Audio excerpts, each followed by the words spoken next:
안녕하세요. 저는 경기도에 살고 있는 올해 20대 중반 돌싱녀입니다. 주변에서는 저보고 아직 어린데 돌싱이냐고 놀라시는 분들이 많아요. 그럴 때마다 제 사정을 다 말할 수 없어 많이 답답했거든요. 그래서 오늘은 엄마가 자주 보시는 사연 채널에 남아 제 가슴속 얘기를 잠깐 털어놓으려고 합니다. 현재 저는 유통업 쪽 개인 사업을 하고 있습니다. 어렸을 때부터 부모님 사업하시는 모습을 보고 자라서인지 그 영향을 받아 20대 초반에 시작한 사업이 지금은 대박났어요. 저는 남들 다 가는 대학은 포기하고 일찌감치 일을 했거든요. 그래서 이혼할 때 또래들처럼 평범히 공부하고 연애도 많이 해볼 걸 후회도 됐어요. 다양한 사람을 좀 많이 만나보고 기왕이면 아주 늦게 결혼했다면 어땠을까 싶습니다. 친정 부모님께서 늦게 결혼하신 편이라 제가 늦둥이 외동딸이거든요. 아무래도 부모님이랑 비슷한 일을 하니까 일하다가 결혼 시기를 놓치면 어쩌지? 하는 그런 조바심에 이 결혼을 서둘렀던 것도 있습니다. 나 좋다는 사람과 결혼하면 됐지 하고 아니란 생각을 한 거죠. 전 남편은 30대 초반이고 평범한 회사원이었습니다. 무엇보다 결혼이 아무런 장애물 없이 성사된 건 시댁 어른들 성품이 좋아서였어요. 10월드도 일절 없고 제게 터치도 없으셨죠. 정말 쿨하고 멋진 분들이셨습니다. 아가, 너는 어쩜 그리 매사에 똑 부러지고 야무지니? 이렇게 젊은 나이에 성공했는데 절대 흐트러지지도 않고 반듯한 모습이 참 멋있구나. 어느 정도 나이가 든 우리가 봐도 너무 존경스러워. 사돈어른들께서 키우면서 얼마나 자랑스러우셨을까. 이런 딸을 시집 보내시느라 굉장히 서운하셨을 것 같아. 내 친구들도 엄청 부러워한단다. 어쩜 이렇게 예쁜 며느리 얻었냐고 말이야. 여보도 그렇지 않아요? 말해 뭐해. 어디서 이런 귀한 복덩이가 우리 집에 왔는지. 이런 날을 맞이하려고 그렇게 우리가 열심히 잘 살았나 싶어. 며느리 앞에서 부끄럼 한 점 없이 떳떳하기 위해서 말이야. 아들, 네가 가장 잘한 일이 소영이를 우리 가족으로 맞이한 거다. 참 고맙다. 아버지는 참, 그것 말고 제가 잘한 일이 뭐 없었나요? 저도 꽤나 열심히 살아왔는걸요. 그래, 우리 아들도 열심히 살았지. 지방까지 힘들게 대학 왔다 갔다 하고 졸업까지 무사히 했잖니. 엄마 아빠는 멀어서 네가 금방 포기할 줄 알았거든. 아유, 당신은 애 대학 이야기 좀 그만 우려먹어요. 우리 아들 또 얼굴 어두워지네. 근데 요즘 말하는 신여성이 꼭 소영이를 보고 하는 말 같아. 어떻게 남편한테 못 만들어 오라고 집을 턱 해올 수가 있니? 신혼집을 알아보다가 마음에 드는 곳이 없어서요. 결국 제가 가지고 있던 아파트에 살자고 했거든요. 투자용이었는데 마침 결혼하는 시기가 맞아 떨어졌던 거죠. 시부모께서는 그런 저를 엄청 기특해 하셨어요. 20대에 집 해오는 며느리가 세상 어디 있냐고 너무 좋아하셨죠. 30대도 아니고 20대에 신혼집 해오는 며느리가 세상 어디 있니? 소영아, 정말 멋있다. 너한테 우리가 뭐든 다 해주고 싶어. 너 갖고 싶은 거나 필요한 거 있니? 원하는 거 다 말해보렴. 그래, 소영아. 부담 갖지 말고 말해줘. 이제 소영이도 우리 딸이잖아. 부탁할 게 있으면 언제든 말해다오. 아유, 우린 이제 너네 알콩달콩 예쁘게 살면 더는 소원이 없다. 아이, 저는 지금도 충분해요. 딱히 갖고 싶은 것도 없고 당장 필요한 것도 없어요. 정말 말씀만으로도 감사합니다. 에이, 편하게 말해보라니까. 그러면 나중에 혹시라도 남편이랑 싸우면 어머님, 아버님께서 제 편 들어주시겠어요? 저는 장난 반 진심 반 시부모에게 말했죠. 그래, 약속하마. 당연히 토끼 같은 우리 며느리 편 들어줘야지. 혹여라도 내 아들이 널 힘들게 하거나 서운하게 하면 내게 꼭 말해라. 너 대신 혼내줄 테니. 나중에 정말 그 약속을 지켜주셨냐고요? 제 얘기 끝까지 들어보시면 아실 거예요. 시부모님이 어떤 분들인지요. 시부모의 말에 남편은 급속도로 얼굴이 어두워지더라고요. 평소에 남편은 자기 부모님이지만 시부모를 대하기 조금 어려워하는 경향이 보였어요. 들어보니 시부모는 명문대를 나왔고 남편이 꼭 같은 동문이기를 바라셨대요. 공부에 뜻이 없던 남편은 시부모께서 비싼 과외와 학원을 보내줘도 성적이 오르질 않았다네요. 결국 남편은 본가가 서울인데 지방까지 가서 대학을 다녔다고 해요. 그랬어도 시부모는 한 번도 질책한 적은 없으셨다 합니다. 하지만 남편은 그런 점이 오히려 더 숨막힌다고 말했었죠. 그런데 제가 더 숨막혔어요. 남편은 툭하면 제게 너는 대학 안 나왔잖아 라는 말을 하며 결혼 생활 내내 자격지심을 부렸거든요. 그날도 마찬가지였죠. 하여튼 우리 어머니 아버지라지만 존경심이 1도 안 들어.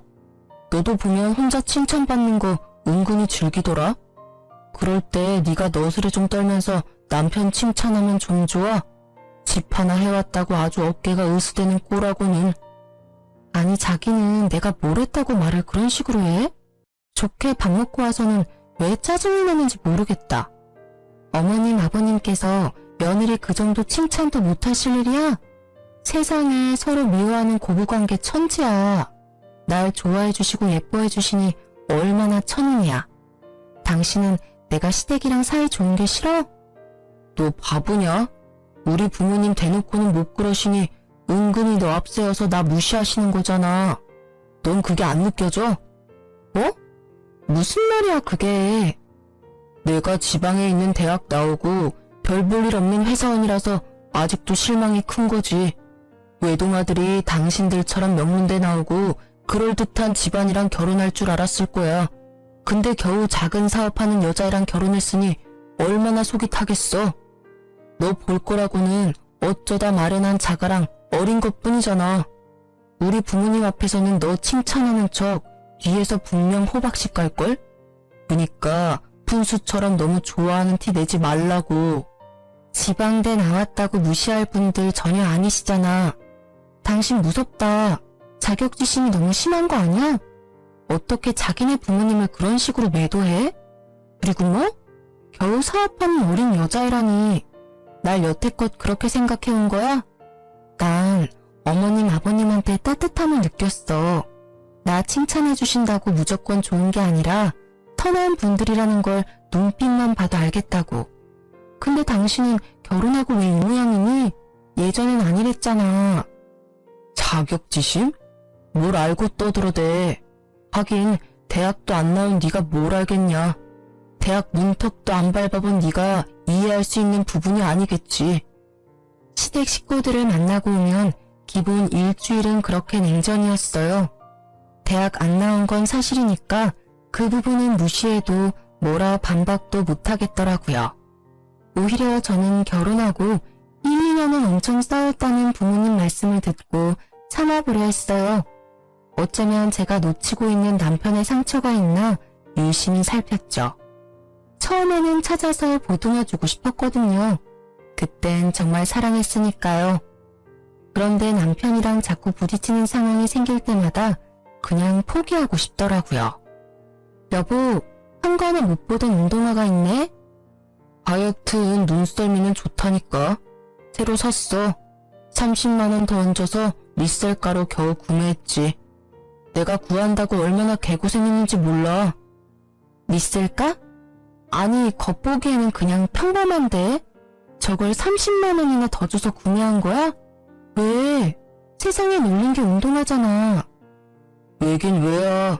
널린 게 운동화지만 내 마음에 드는 건 그렇게 많지 않으니까 샀지. 뭐야 당신. 잔소리 하려면 그만둬. 각박한 세상에 내 유일한 취미이자 힐링이니까. 게다가 운동화로도 재테크 가능해. 나중에 나도 되팔면 오히려 이득이라고. 그치만 당신 전부 신지도 못하는 운동화를 너무 많이 사는 것 같아. 난 당신이 다시 되파는 것도 본 적이 없는걸. 신발이 신발장에도 가득하고 뜯지 않은 신발 박스도 집안 한가득 있잖아. 예쁘게 신고 다니면 내가 말도 안 해. 너무 많으니까 감당도 안 되잖아. 말이 나와서 말인데 당신 저축은 따로 하고 있는 거 맞아? 운동화뿐만 아니라 전자기기도 새로 나오면 구매하잖아. 우리 결혼했어.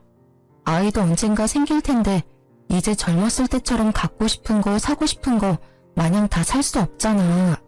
노후를 위해서라도 같이 돈 모아야지. 나 슬슬 걱정돼. 아이씨, 잔소리하지 말라니까. 야, 내가 너보다 살아도 훨씬 더 살았어. 덧없는 인생, 순간의 즐거움에 충실해야 한다고. 뭐 가는데 순서 있나? 내가 당장 내일 죽을 수 있는데 맘대로 사고 싶은 것도 하나 못 사? 하긴 네가 뭘 알겠어. 대학도 안 나오고 허구한 날 중고 사이트에서만 물건 살 줄 아는 네가 내 기쁨을 어떻게 알겠냐고. 아, 뭔 수준이 맞아야 대화를 하지. 뭐야, 그럼 뭐 나랑 수준이 안 맞다는 말이야? 말 다 했어? 야, 됐고. 나도 너 터치 안 할 테니까 돈 가지고 나 터치하지 마. 소비도 저축도 나 알아서 한다고. 남편은 언제나 전자제품이나 운동화 신상이 나오면 눈이 돌아갔어요. 그런 물건들은 오래 잘 쓸 수 있으니 처음엔 저도 신경 안 썼죠. 그런데 결혼하고 보니 남편은 하나 구매해서 오래 쓰는 게 아니라 있는 물건도 무리해서 할부로 구매하더군요. 생활용품이나 안 쓰는 물건들 중고로 사고 파는 저로서는 남편이 너무 이해가 안 갔죠. 전 진짜 돈을 투자해야 할 것 아니면 굳이 지갑을 열지 않았거든요. 그럴 때마다 자린고비라고 은근 놀리기까지 하는 남편이었어요. 친정 부모님 결혼 기념일이라서 다 같이 식사를 하는데 그날 역시 제 신경을 긁더라고요. 엄마 아빠 생신 축하드려요. 작지만 제가 준비한 선물이에요.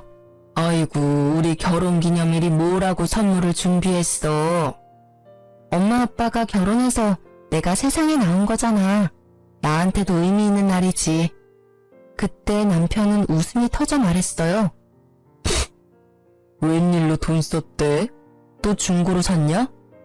남편의 그 말 한마디에 분위기는 순식간에 싸해졌죠. 중고로 사다니, 당신 지금 그게 무슨 말이야. 저는 애써 화를 참고 남편을 제지시켰지만 눈치가 없는 건지 일부러 그러는 건지 남편은 지 할 말 끝까지 다 하더라고요.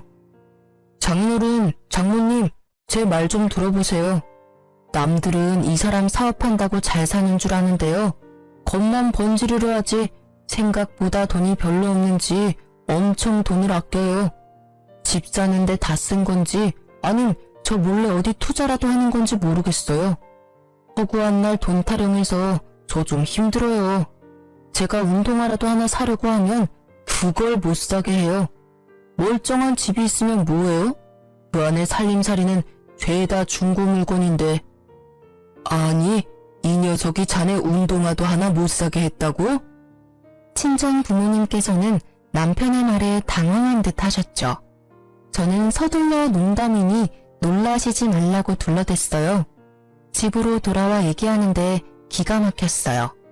남편이 저를 깔보는 태도가 심상치 않았거든요. 너 거지냐? 뭐? 거지 맞잖아. 아까 선물도 중고 거래한 거 아니야? 왜? 내가 부모님 앞에서 진실을 말하니 속상해? 아니, 남편 시계 하나 사줄 돈 없으신 분이 왜 부모님 앞에선 여유 있는 척 하시냐고요?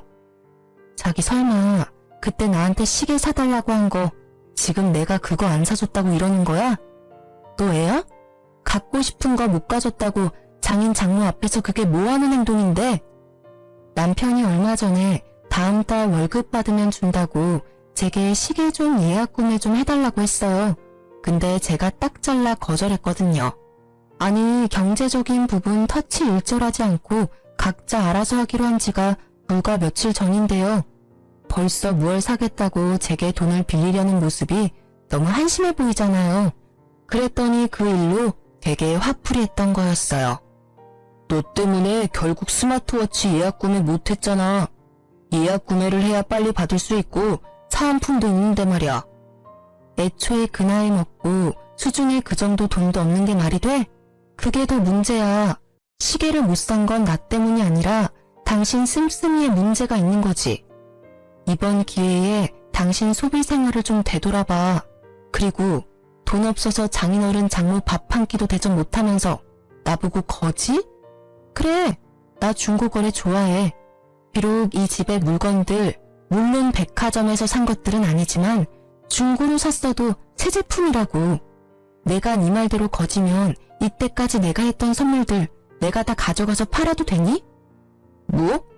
그런 게 어딨어. 당신 말대로 해보자고. 내가 줬던 선물들 리셀가 더해서 되팔아서 나도 재테크 하나 좀 해보자. 남편은 제 말에 화들짝 놀라서 제 앞으로 가로막더라고요. 혹시나 자기 애장품들을 건드릴까봐요. 저는 아랑곳하지 않고 제가 사줬던 것들을 모두 챙겼어요. 이건 내가 작년 생일에 사준 거, 이건 내가 올해 초에 사준 거. 당신 나한테 그동안 많이도 받았다. 내 두 손 가지고는 모자라겠어. 지금 이 시간에 그 물건들 가지고 어딜 가겠다는 거야? 저는 트렁크에 남편의 애장품들을 모두 실었어요. 정확히 말하자면 제 지분이 있는 것들만요. 여보, 난 진짜 농담 삼아 그런 건데 기분 나빴어? 아유, 당신 앞에서 내가 농담도 못한다. 미안해. 앞으로 거지라는 말은 안 쓸게. 제 차 트렁크 문이 닫히자 남편은 머마려운 강아지처럼 안절부절했습니다. 그게 농담이라고? 그래. 부부끼리 서로 놀릴 수도 있는 거잖아. 난 가벼운 장난이었어. 당신이 하도 절약 모드길래. 사과 똑바로 안 하지? 미안해. 미안하다고. 다시는 거지라고 안 할게. 나 딱 한 번만 봐준다. 두 번은 안 봐줘. 나도 자존심이라는 게 있어. 알았다, 알았어. 안 건드리면 될 거다냐. 끝까지 적반하장 언성을 높이는 남편을 저는 한 번만, 딱 한 번만 더 믿어보기로 했습니다. 남편은 트렁크를 열어주자 눈치 보며 자기 물건 챙기더군요. 제가 왜 바보같이 미련하게 남편을 자꾸 봐줬냐고요? 계속 서로에게 맞춰 조율을 해나가는 게 결혼 생활이라 생각했으니까요. 하지만 저만 남편에게 맞춰가고 있었나 봐요. 남편은 다른 곳에서 다른 이와 눈을 맞추고 있더라고요. 요즘 야근이 잦네? 피곤하지? 속상해. 당신 얼굴 너무 상했다. 일이 많네. 그 순간 초인종이 띵동 하고 울리더라고요. 아니, 시간이 몇 시인데 초인종이 울려? 내 거야. 배달시켰어. 배달시켰어? 배고팠어. 아유, 나한테 말하지. 내가 바로 밥 차려줄 수 있는데. 혹시 당신 나 피곤할까봐 말 안 한 거야? 밤에 먹었을 때 부담 없는 걸로 내가 준비해줄 테니까 앞으로는 배고프면 꼭 말해요. 알았지? 남편은 야근이 점점 잦아지고요. 회사에서 종일 굶는 것도 아닐 텐데 밤마다 엄청 폭식을 했어요. 아니 여보, 먹는 건 좋은데 너무 먹는 거 아니야? 나 좀 걱정돼. 야, 언제는 배고프면 말하라며. 넌 진짜 이랬다 저랬다 하는 게 진짜 문제야. 아우 짜증나. 내가 밥도 눈치 보면서 먹어야 해? 아니, 내 말 뜻은 그런 게 아니라 당신 밤에 너무 많이 먹어. 회사에 요즘 무슨 일 있는 거야? 안 그래도 스트레스 받는데 그냥 잔소리 좀 하지 마. 나 조용히 좀 먹자. 제가 이상 행동을 하는 남편이 걱정되어 한마디 하면 남편은 잔소리하지 말라고 그렇게 성질을 있는 대로 다냈죠. 먹는데도 남편 얼굴은 점점 더 야위어져 갔어요. 그땐 남편 건강이 너무 걱정스러워서 남편이 제게 화내는 것도 기분 나쁘지 않았어요. 성질 부리는 남편 뭐가 예쁘다고 보양식도 자주 해먹였죠. 심지어 보약도 지어줬습니다. 다행히 남편은 챙겨주는 만큼은 어느 정도 얼굴에 활기를 되찾았어요. 반면에 일은 일대로 몰아치고 남편은 남편대로 또 챙기느라 제가 심하게 알아누웠죠. 여보, 미안해. 오늘만 저녁 알아서 먹을래? 그리고 너무 미안한데 나 죽 좀 배달시켜줘. 도저히 주문할 힘도 안 나. 알겠다, 알겠어. 미리 좀 말하지 그랬냐? 그럼 밖에서 먹고 들어왔을 텐데. 밥도 안 주면서 심부름 시키기는. 미안해, 부탁 좀 할게, 응? 골골거리는 제게 남편은 어디 아프냐고 물어보지도 않았어요. 저는 화낼 힘도 안 나서 그대로 약을 먹고 기절했죠. 일어나 보니 남편은 혼자 거실에서 치킨에 맥주를 마시고 있더라고요. 핸드폰 보면서 뭐가 그렇게 좋은지 해실거리면서요. 여보, 치킨 먹는 거야? 차라리 밥을 시켜 먹지. 걱정스러워 한마디 건넸는데 남편은 웃음기가 싹 사라지고 정색했어요. 어우, 징글징글해. 야, 너는 아픈 와중에도 잔소리하고 싶냐? 들어가서 더 자. 아까 밥도 안 먹고 약 먹었더니 속이 너무 쓰려서. 죽은 냉장고에 있지?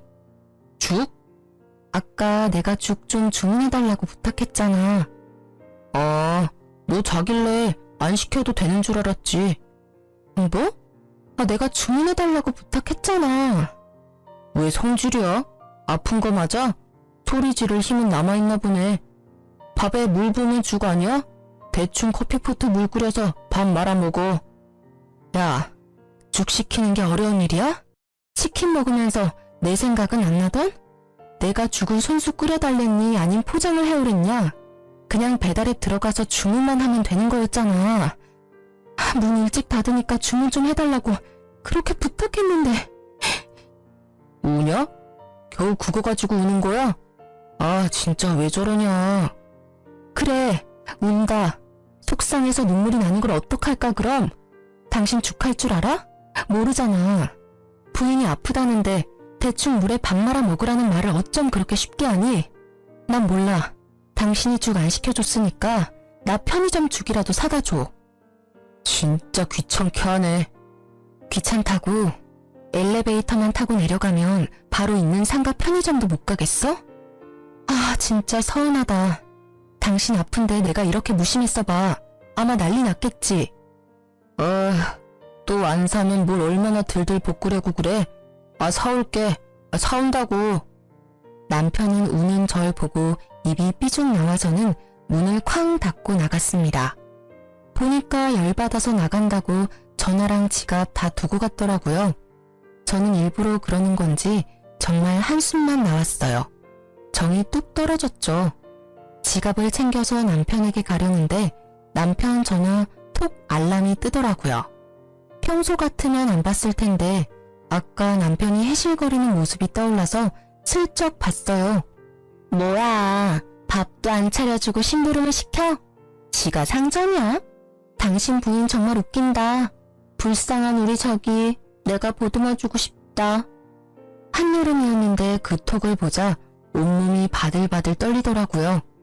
의심할 여지도 없이 바람 피우는 듯한 문자였지만 저는 다시 전화와 문자 내역을 살폈어요. 남편이 전자기기를 좋아한다고 했었잖아요. 스마트폰도 몇 개 가지고 있었는데 자세히 보니 원래 쓰는 전화가 아니더라고요. 뭘 이렇게 대놓고 바람피는 걸 들키지 했는데 나름 세컨드폰까지 따로 쓰고 있었던 거예요. 저는 다시 없는 기회라 생각하고 열심히 내역들을 제 전화로 찍었어요. 아파서 머리가 핑핑 도는 와중에도 정신력을 붙잡으며 바람피는 증거를 수집했죠. 그동안 남편이 야유어간 것도 체력이 없었던 것도 다 밖에서 바람피고 딴짓하느라 그런 거였더라고요. 피가 거꾸로 솟는 기분이었어요. 상간녀랑 재미 보는지도 모르고 제 손으로 남편 보양식도 해먹이고 보약도 해먹였으니까요. 더 열받는 건 바람피는 남자는 보통 본인이 찔려서 조강지처한테 과하게 잘해준다고 하잖아요. 저희 남편은 전혀 그런 게 없었거든요. 그 와중에도 그런 게 괘씸했습니다. 여보세요? 거기 흥신소죠? 남편 바람피는 상대에 대해서 알아내고 싶은데요. 네, 돈은 상관없어요. 난생 처음 흥신소라는 곳도 이용하고 제 나름 큰 지출을 했어요. 이러려고 열심히 돈 벌었나 했네요. 의뢰하니 남편이 바람난 상대는 같은 회사 여직원이었습니다. 심지어 이분여라 저는 한동안 할 말을 잃었습니다. 그러다 기가 막힌 타이밍으로 제게 연락 한 통이 왔는데요. 바로 상간녀 남편의 전화였습니다. 여보세요? 김상욱 씨 부인분 맞으신가요? 네, 그런데요. 저 그때 한 번 뵌 적 있는데요. 상욱이 회사 동료 땡땡땡입니다. 제가 누군지 잘 기억은 안 나는데요. 안녕하세요. 어쩐 일이시죠? 다름이 아니라 놀랍게도 남편은 자기 친한 동료의 부인과 바람이 난 거였어요. 저와도 인사를 한 번 했던 동료분이시더라고요. 상간녀와 제 남편이 참 대담하고 짐승 같은 게요. 같은 회사 바로 옆에서 그분 바보 만들고 바람을 핀 거잖아요. 상간녀의 남편은 저보다 더 비참했을 거라 생각 들더군요. 바람 피는 걸 저보다 일찍이 한 그분은 증거를 많이 수집했어서 저에게 공유해 주셨어요. 되짚어보니 저희 결혼식에 부부로 참석했었던 기억이 나더라고요. 도대체 이것들이 언제부터였는지 무화가 치밀어 오르더라고요. 곧 상간녀와 남편이 여행 간다는 정보를 알게 되어 저는 상간녀의 남편과 같이 현장을 덮치기로 했어요. 시부의 환갑 여행을 남편이 일 때문에 못 간다고 제게 부탁했었는데 상간녀랑 여행 가는 것도 그 날짜였습니다. 저는 화가 났지만 그래도 인간으로서 마지막 기회를 준다 생각하고 남편에게 물었죠. 이미 뭘 해도 저랑은 끝이었지만 자기 부모에게 못 볼 걸 보여줄지 말지를 결정하는 거였죠. 진짜 환갑여행 나랑 어머님 아버님만 가? 당신은 진짜 못 가는 거 맞아? 꼭 회사에서 그날 자기가 필요하대? 아니 한 번뿐인 행사인데 말이야. 웬만하면 미루고 당신도 같이 가면 안 되는 거냐고. 야, 너가 모시고 가기로 했잖아. 이미 예전에 상의 끊는 걸 뭘 또 물어? 아니, 난 혹시나 해서. 나 진짜 못 가. 그날 엄청 중요한 출장이라고. 내 인생이 걸린 날이야. 가만 보니 당신 우리 부모님 앞에서 아양 떨 때는 언제고 막상 시부모랑 셋이 여행 가려니까 아주 앞이 캄캄하지? 그래, 인생이 걸렸겠지. 아, 바쁜 자기 대신 시부모 모시고 여행 가는 부인한테 당신은 그게 지금 할 소리야? 죽어도 고맙다는 말은 빈말이라도 절대 안 하지? 저거 봐. 내가 너 생색 낼 줄 알았다. 너 이렇게 두 얼굴인 거 우리 부모님이 아시면 아주 깜짝 놀라실걸? 어쩜 우리 부모님 앞에서만 착하고 바른 며느리 이미지 메이킹을 잘해놨는지. 너도 참 대단하다 대단해. 신랑 출장 가는데 앞길 막으면서 징징거리지 마. 그래? 그렇단 말이지. 알겠어. 뭐 어머님 아버님은 내가 모셔야지. 남편은 그날이 자기 인생에서 너무 중요한 날이라며 한사코 안 된다고 거절하더군요. 결국 저는 시부모에게 연락했어요. 전화로는 다 설명도 못해서 뵙고 말씀드릴 게 있다고 했죠. 제 심상치 않은 분위기를 어떻게 또 느끼셨는지 시부모께서는 긴장 상태셨어요. 아가, 무슨 일이 있니? 얼굴에 수심이 가득하다. 혹시 네 남편이 무슨 사고라도 친 거니? 시부모께서 다정하게 물어오자 저는 그만 그동안 서름이 한꺼번에 터졌습니다. 어머님, 아버님, 저 어떡해요? 정말 억울해요. 너무 화가 나요. 자초지종 시부모께 남편이 그동안 저를 대했던 행실과 바람 피우는 것까지 얘기하니 시부모께서는 펄쩍펄쩍 뛰시더라고요. 여행도 다 취소하시고는 본인 아들 괘씸하다고 현장을 같이 덮치자 하시더라고요. 낳기는 내가 낳았지만 정말 난 그런 쓰레기로 키운 적 없단다. 바르게 키우려고 노력했는데 어떻게 짐승보다 못한 짓을. 어쩜 좋니 소영아. 미안하다. 어휴, 내 자식이지만 검디검은 저 속내를 모르겠다. 참 소영이 네 앞에서 면목이 없구나. 너 이런 일을 당하게 해서 우리가 너무 미안하단다. 이미 저 자식은 돌이킬 수 없는 강을 건넜으니 이혼은 막을 수도 없고 기왕 이렇게 됐으니 여보, 소영이 속이라도 풀리게 우리가 도와줍시다. 그렇게 시부의 환갑날, 시부모와 함께 저는 남편이 바람을 피우는 현장을 덮쳤어요.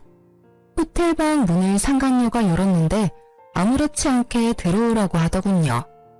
들어오세요. 샤워 가운을 입고서 전혀 당황하지도 않는 상간녀의 태도에 저와 시부모는 기가 차서 어떤 말도 못했어요. 저는 말 대신 그 모습을 사진에 담았죠. 미쳤어요? 지금 뭐 하는 거예요? 뭘 찍는 거냐고요?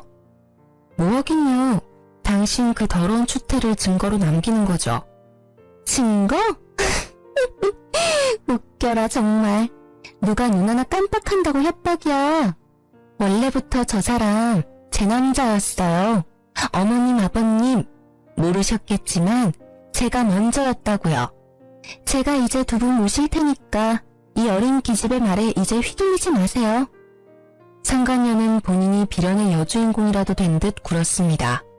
시어머니께서는 더 이상 못 들으시겠는지 베개를 들고 상간녀를 이리저리 때리셨죠. 이게 무슨 짓이세요? 말로 하세요, 말로. 이 못된 것, 뭘 말로 해? 너같이 가정 파탄 내는 것들은 말로 해서는 안 돼. 어디 감히 우리 귀한 소영이를 함부로 말해? 이 천하의 죽일년, 이 천한 것. 그때 화장실에서 콧노래를 부르며 나온 남편은 저와 시부모를 발견하고는 그대로 주저앉더군요. 다들 여기 어떻게? 시부께서는 새하얗게 질린 남편을 일으켜서는 있는 힘껏 남편의 뺨을 정통으로 날리셨죠. 아버지, 저 죽어요. 왜 이렇게 세게 때리세요? 내가 한 번이라도 널 때린 적이 있니? 네가 아무리 잘못했어도 한 번도 네 몸에 손댄 적 없다. 근데 좀 후회가 돼. 때려서라도 바른 인간으로 키웠어야 하는데 부인 두고 바람이나 피우는 대단히 멍청하고 파렴치한으로 내가 키웠어. 진정하세요. 소영이 제가 얼마나 사람 홀리는 여우인 줄 아세요? 야, 너 여기가 어디라고 우리 부모님까지 모시고 와. 뭐? 여우? 이 상황에서까지 내 욕을 하네? 잘못했다고 빌지는 못할 망정 말이야. 너 내가 결혼 생활 동안 얼마나 귀한 대접해줬니? 바람 피느라 기빨려서 그런 건 줄도 모르고 어디 몸이 안 좋나 싶어서 비싼 보약에다 각종 보양식까지 해줬어.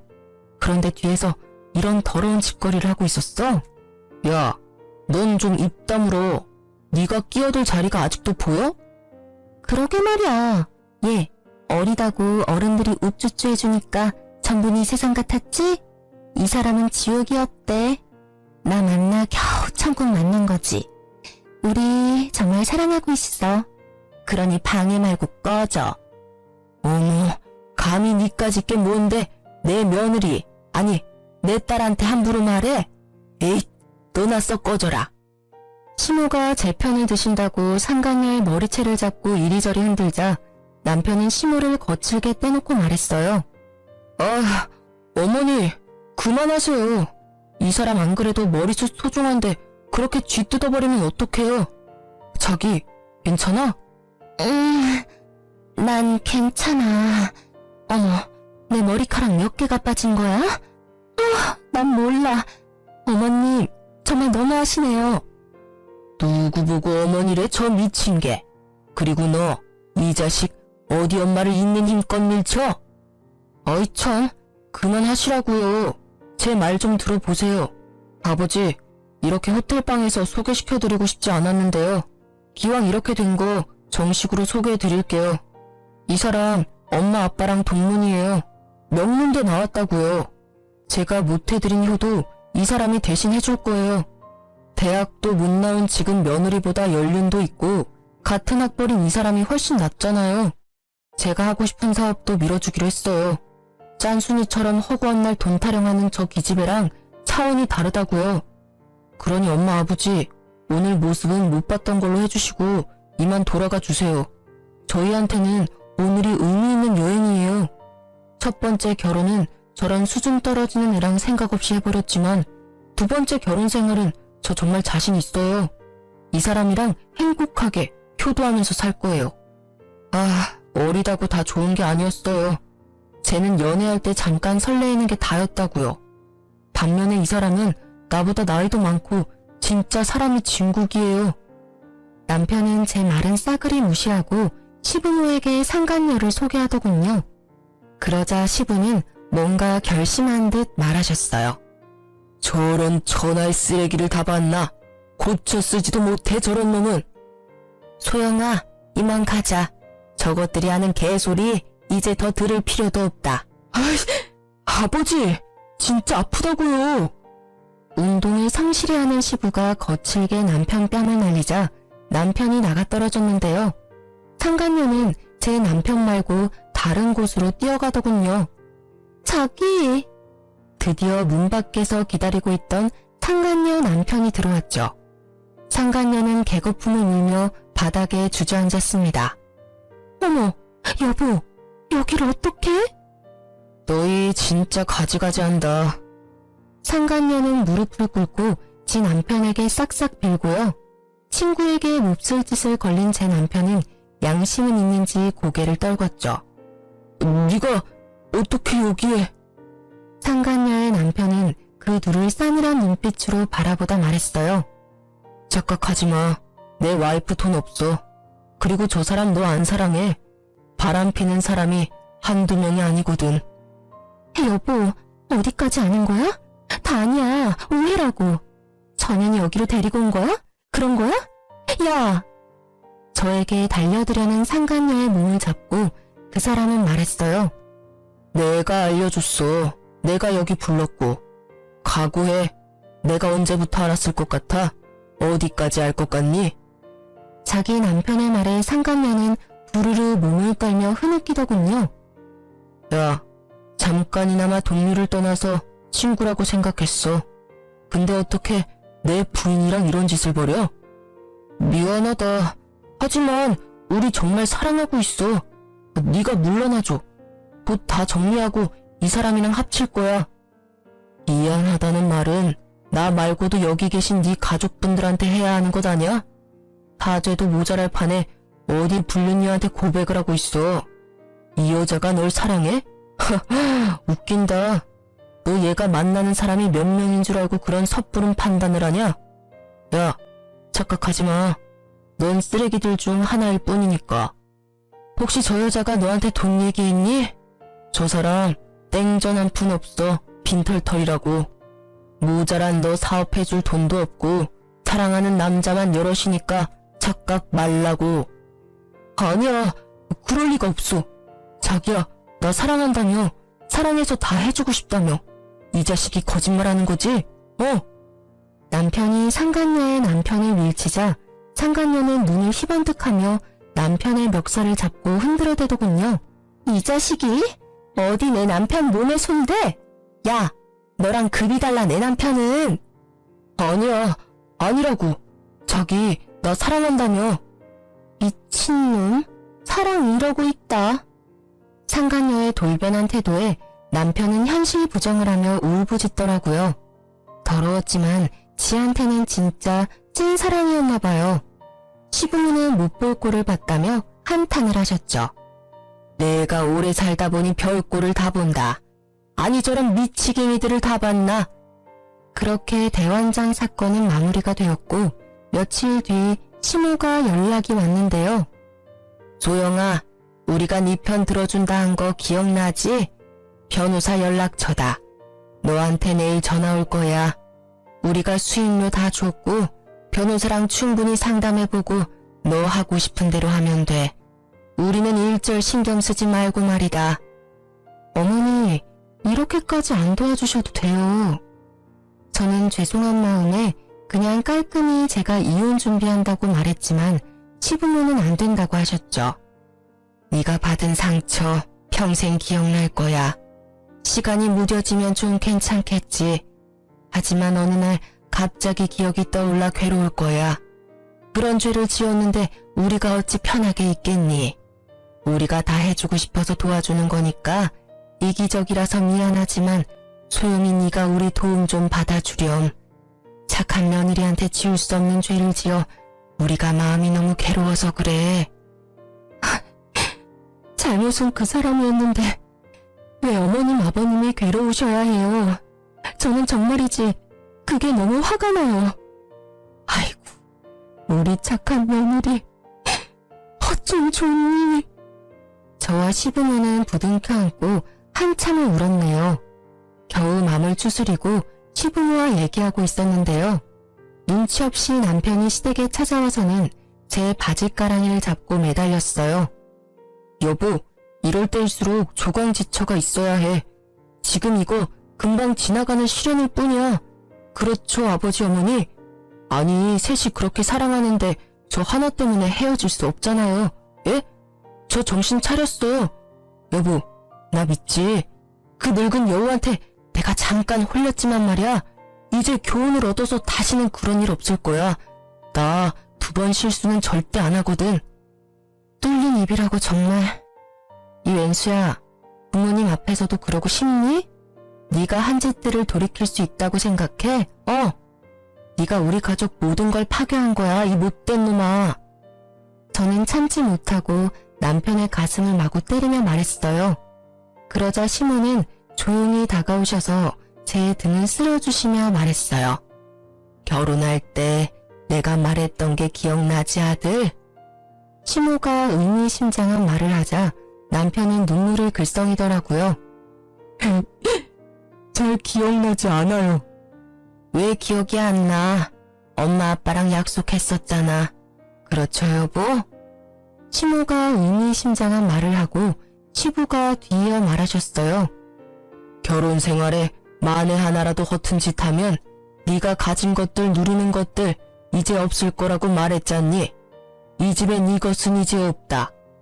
남편의 외도를 알고 나서 시부와 시모는 제일 먼저 남편이 결혼 전 모아놓은 한정판 운동화와 전자기기들을 사람 불러서 다 폐기 처분하셨어요. 시부의 말에 홀린 사람처럼 방으로 달려간 남편은 미친 사람처럼 마구 소리 지르더라고요. 제 목숨 같던 애장품들 없다고 철없이 울면서요. 왜 내 물건에 손대요, 왜? 아버지가 뭔데? 엄마가 뭔데?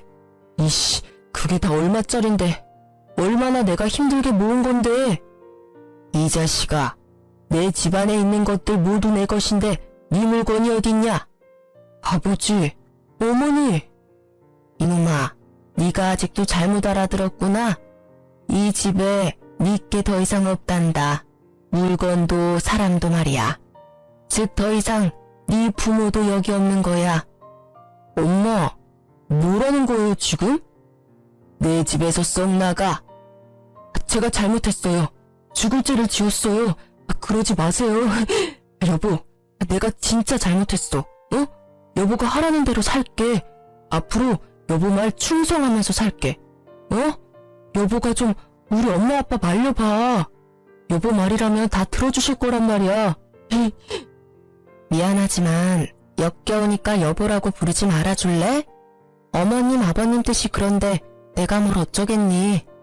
맨날 나보고 아양 떤다고 뭐라 하더니. 울며 불며 질척거리는 남편을 시모와 시부는 호적에서 팔 거라며 그대로 집 밖으로 쫓아냈습니다. 저도 시부모의 말에 조금은 어안이 벙벙했어요. 제 편을 들어줄 줄은 알았지만 친아들에게 그 정도까지 하실 줄은 몰랐거든요. 시부모께서는 제게 충분히 눈물의 사죄를 하셨으니까요. 따지고 보면 남편의 바람이 시부모 잘못은 아니잖아요. 그 뒤로 시부모께서는 진짜 빈말이 아니라 아들을 절대 용서할 수 없다며 연을 끊으셨어요. 남편은 그동안의 더러운 짓거리들이 다 소문이 나서 풍기물란죄로 다니던 회사에서도 잘렸어요. 물론 상간녀와 나란히요. 상간녀의 남편에게 들어보니 본인은 소송 기간이 굉장히 길어질 거라고 하더군요. 그 여자는 제 전남편을 비롯해 자기보다 젊은 남자들만 골라서 바람을 피웠는데요. 그래놓고는 진짜 사랑한 자기 남편이라고 놓아주지도 않는데요. 저보다 더한 고통에 빠진 상간녀의 남편이 어서 이혼하고 행복해지길 여러분이 응원해주세요. 어느 날 제 전남편은 회사에서도 잘린 후 일도 안 하는지 거짓골로 제게 찾아왔어요.